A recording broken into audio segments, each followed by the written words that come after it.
Salut à tous les amis, c'est Joverclock, j'espère que vous allez bien. On se retrouve aujourd'hui pour une vidéo sur les nouveaux chipsets Intel qui viennent accompagner la sortie de la 7ème génération de processeurs, les Kaby Lake. Alors on reviendra bien sûr très prochainement sur cette génération qui a été assez peu convaincante on va dire. Mais nous allons maintenant voir en détail les nouveautés qu'apporte le Z270, le H270 ou encore le B250 par rapport à la précédente génération. Alors la première chose qui est intéressante, c'est la rétrocompatibilité. Alors qu'est-ce que c'est? C'est tout simplement la possibilité, si vous aviez par exemple une Z170 et que vous vouliez acheter un processeur Kaby Lake, un 7600K par exemple, vous avez la possibilité de garder votre carte mère, d'effectuer une mage, donc une mise à jour du BIOS pour profiter des processeurs Kaby Lake. C'est aussi vrai en ce qui concerne les Skylake, c'est-à-dire si vous achetez une nouvelle carte mère Z270, vous pourrez utiliser votre 6700K ou votre 6600K par exemple. Donc ça c'est plutôt intéressant, notamment pour les personnes qui utilisent beaucoup de plateformes. Alors on va s'intéresser un petit peu au chipset Z270. Alors qu'est-ce que ça donne ce diagramme que nous a fourni Intel? Alors pour certains ça peut paraître du chinois, mais vous allez voir c'est très simple à décortiquer. On va retrouver déjà les lignes PCI Express, donc traditionnellement là où vous mettez votre GPU par exemple. On va retrouver exactement la même chose que sur la précédente génération, c'est-à-dire on va avoir du 1x16 si vous faites du mono GPU, du 2x8 si vous faites du SLI ou du Crossfire, et on aura le droit aussi à du 1x8 et du 2x4.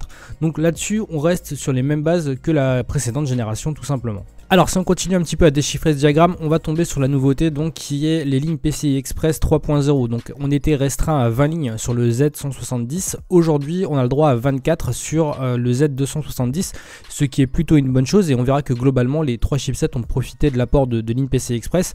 Alors à quoi ça va servir? Globalement à l'apport par exemple de SSD M.2, ça sera à peu près les seules utilités. Autre chose qu'on peut aussi signaler, c'est que le DMI reste en 3.0 comme c'était le cas précédemment, il n'y a pas d'évolution de ce côté là. Allez, on va décortiquer ensemble quelles sont les grandes différences entre le chipset 100 et le 200, donc par exemple le Z270 et le Z170.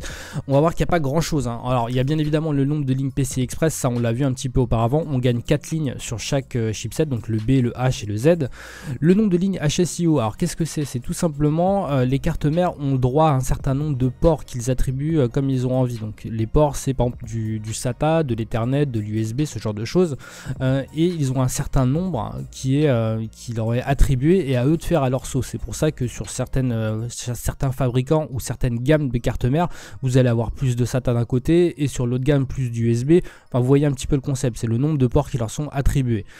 Pour ce qui est des lignes PCI Express et tout le reste, en fait, on va rester exactement sur la même chose. Donc globalement, on va vers les conclusions un petit peu après, mais ça reste des chipsets qui sont quasiment des copies conformes. Alors en conclusion, on n'a pas encore parlé des processeurs Kaby Lake sur la chaîne, donc c'est un petit peu difficile à dire, mais si vous n'avez pas trop suivi l'histoire, globalement c'est un boost de fréquence et un petit peu d'overclocking amélioré pour certains. Il n'y a pas d'évolution, c'est daubé, il y a que dalle, à part des designs qui vont changer très certainement.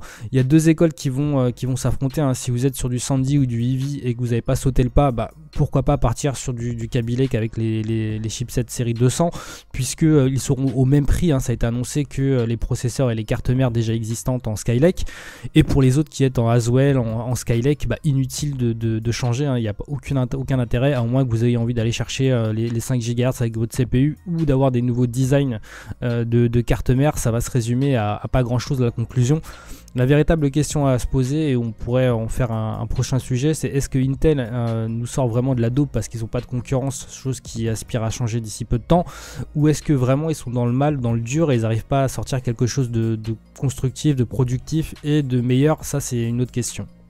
Et voilà les amis, c'est terminé pour cette vidéo sur les nouveaux chipsets de chez Intel. Alors j'espère que ça vous a plu, en tout cas n'hésitez pas à me dire dans les commentaires ce que vous en pensez. N'hésitez pas aussi à partager sur les réseaux sociaux, ça m'aide énormément, et aussi à liker si cette vidéo a pu vous plaire en tout cas. Sur ce, il ne me reste plus qu'à vous souhaiter de passer une très bonne journée, amusez-vous bien, ciao ciao tout le monde.